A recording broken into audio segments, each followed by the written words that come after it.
Ed ancora in riferimento alla visita del ministro Toninelli in Sicilia e ad Agrigento, ascoltiamo il vicepresidente dell'Assemblea regionale Giancarlo Cancelleri.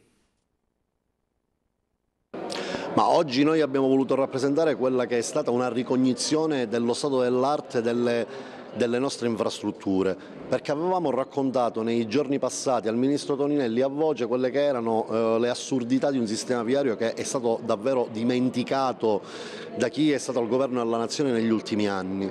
E fra il racconto e poi la verità dei fatti ovviamente si è reso conto che non stavamo esagerando, ma che anzi davvero viviamo condizioni di criticità assoluta. Io lo ricordo a tutti, ci sono 300 milioni di euro per 190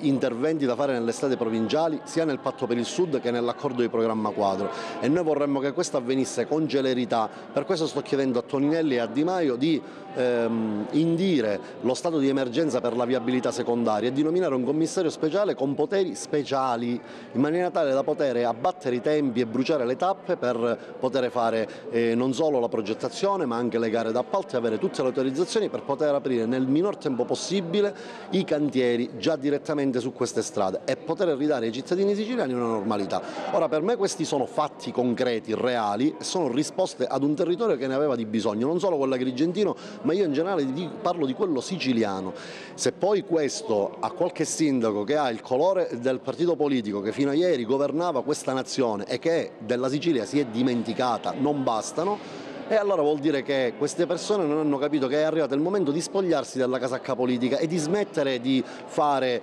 inutili polemiche, ma di vestire invece la casacca della comunità siciliana e cominciare a risolvere i problemi insieme. Noi siamo pronti perché come governo del cambiamento vogliamo davvero portare il cambiamento, però se qualcuno vuole semplicemente fare becera polemica politica e non vuole far cambiare lo stato di cose, se ne assumerà la responsabilità di fronte ai propri cittadini e alle proprie comunità. Noi andremo avanti e dimostreremo, non giudicati a priori ma giudicati sui fatti, dimostreremo alle persone che davvero c'è un'attenzione oggi specifica su questo territorio e che la Sicilia finalmente può vantare il fatto di avere un governo amico che non si sta dimenticando di queste esigenze. E questo è tutto, e io oggi credo che davvero si sia data questa dimostrazione. Poi per il resto insomma sarà il tempo a porre in essere i fatti e quindi a dare la possibilità ai cittadini di poter giudicare l'operato di questo governo.